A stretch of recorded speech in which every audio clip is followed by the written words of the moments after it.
Welcome back, folks. My name's Shane. In today's video, we're checking out the Leica certified 24-70 f2.8 S Pro zoom lens for the L mount. This Panasonic Pro zoom lens allows you to get a constant f2.8 aperture throughout the entire focal range.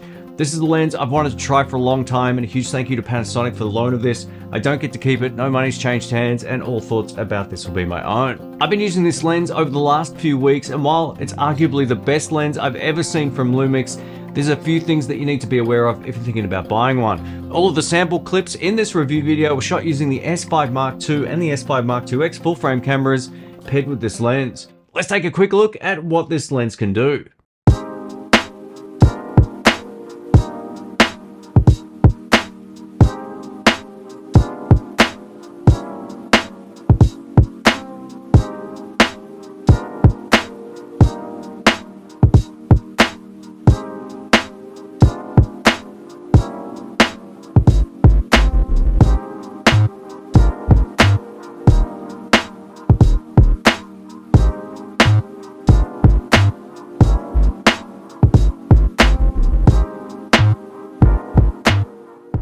The build quality of this 24-70 Leica certified lens is insane, and it completely caught me off guard.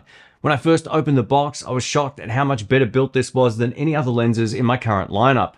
This 24-70 is the nicest lens I've used on any system, including my Sony G Master lenses. The zoom ring is large and in charge, and it feels great under the fingers thanks to this rubberized grip. The focus ring is also far smoother than the focus ring found on the 20-60mm f3.5 to 5.6 kit lens. It's a much different experience. While a 20-60mm lens is a great inclusion if you're buying an S5 Mark II or X, it does suffer from the zoom ring being a bit stiff straight out of the box. This will loosen up over time, but the feel is completely different to this 24-70. So this is a much more premium lens in terms of its price and its feel. Furthermore, this 24-70 has a manual focus clutch right at the front here and has distance markers in both feet and meters. This is a focus by wire system, but they have put some soft stops on either side, making it a little bit more intuitive to know exactly where you are when pulling focus. This lens comes loaded with an 82mm filter thread size, which is larger than the S series of primes and the kit lens, so you'll need to get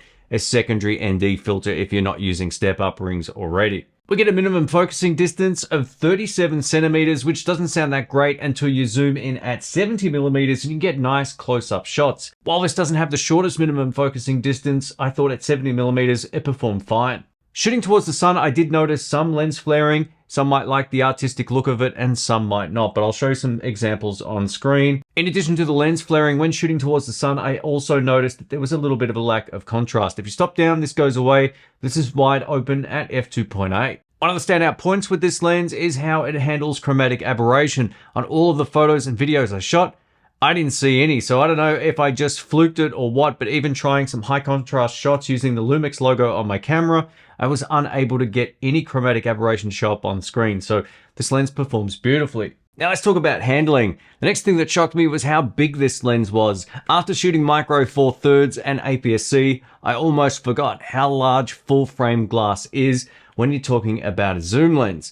Weighing in at 930 grams or 2.06 pounds, this lens will either be someone's one and done video or photography lens or a no-go zone depending on your needs. I just wanted to quickly show you the difference in size. If you're coming from Micro Four Thirds, you still might want to shoot Micro Four Thirds. This is the 24-70 and this is the 12-35. It's not even close, right? I mean, look at this. If you plan on traveling, which one would you take? Would you take the smaller, lighter lens with optical image stabilization? Or would you take this with you as your one and done? Let us know in the comment section. 24-70 is one of the most popular focal ranges because it covers all that is considered normal. Let's take a look at the zoom range starting at 70mm, back to 50mm, 35, 28, and back to 24. This is a very versatile range that can cover anything from landscapes all the way up to portrait work. Let's talk about autofocus performance. So I had a chance to use this lens with my S5 Mark II and the S5 Mark IIX loaner camera, which also goes back with this lens to Panasonic.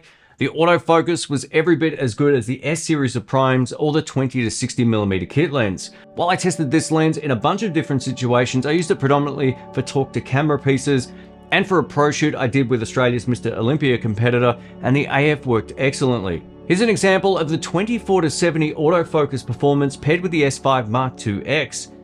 At 24mm, the autofocus is snappy, sticky, and reliable. At 70mm, it's more of the same. The autofocus works great, and there's some awesome background compression happening. This lens has what I would consider to be a real 3D pop to it, especially at the long end. For best autofocus results, turn on human body tracking and you'll get awesome results anytime you're shooting video. Autofocus for stills is excellent throughout the 24-70 range. Here's a few examples of burst mode photography on the S5IIX so you can check out the hit rate for yourself.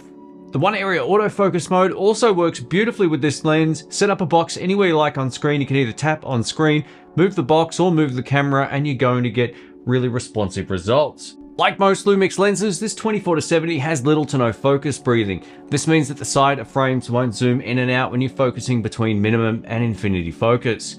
All of the S series of primes, this 20-60mm kit lens, and this 24-70 have so much less focus breathing than my Sony G Master lenses, which cost more and also need digital corrections to not become distracting. This is optically superior, and it's one of the best lenses I've used from any system. Unlike my G Master lenses that require digital compensation for focus breathing so it doesn't become distracting, this 24-70 is optically superior, and in my opinion is a much better video choice thanks to the lack of focus breathing. This 24-70 is also Parfocal, which is great if you want to pull focus manually. For example, if I lock focus manually at 70mm and then I pull back to 35 or 24, is the same focus point in focus. And in this case it is, which is great. Now let's cover shooting video handheld. This 24-70 has no optical image stabilization, but the results are solid thanks to the camera's active IS in-body image stabilization system.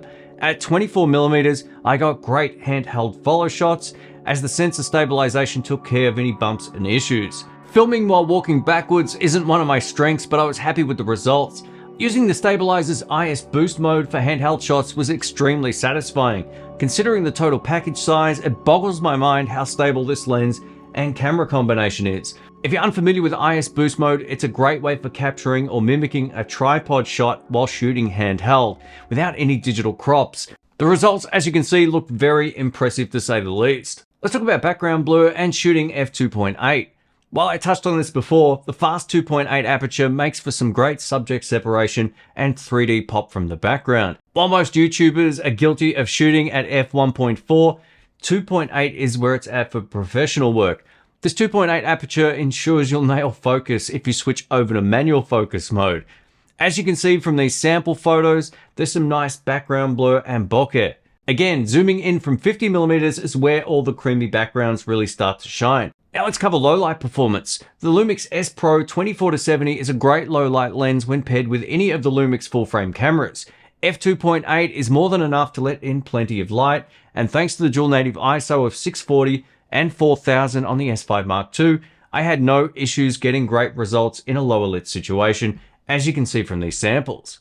While the end result of this 2.8 full frame lens are unmatched when you compare it up against Micro Four Thirds, it really made me appreciate the size and weight benefits of this 12-35mm Micro Four Thirds lens a whole lot more. For long duration video shooting, this 24-70 is perhaps a little too heavy for some folks, but the end result will look amazing.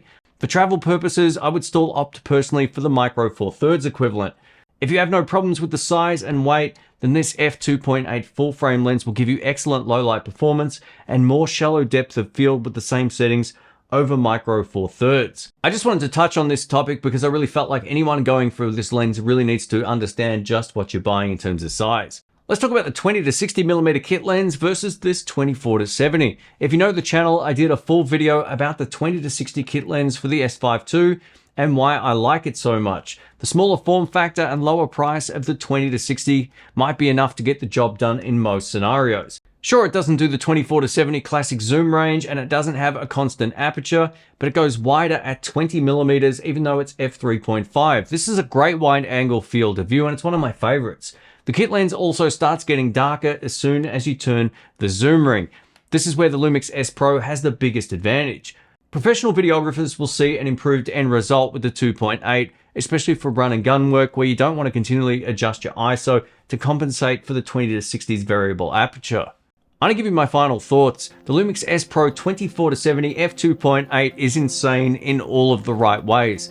The build quality, optics, autofocus speed, and handling are all great. This lens has surprised me more than I first imagined. While there's no optical image stabilization built in, you can pair this lens with an S5 Mark II or X and get excellent handheld results. The constant aperture might be enough of a reason to buy this as your one and done lens for your S5 or S5 Mark II. While I wouldn't do any overseas travel with a lens this large, for local work, it's been a pleasure to use. Just know if you're coming from a micro 4/3 alternative, this is a huge lens. Overall, this is the best 24-70 I've ever used on any system so far. Well done, Panasonic. A massive thanks again to Panasonic for the loan of this lens. If you're thinking about buying one, I'll leave some links down in the description box below and you can check it out in your part of the world. This is a really great lens with excellent image quality. I don't think you'll be too dissatisfied. Just know it's a bit of a beast in the hand. If you'd like me to review anything else coming up from Panasonic, please let me know, whether that's micro 4/3 or full frame. I'll send them an email and I'll see what I can do. Thanks for watching. Catch you soon. See ya.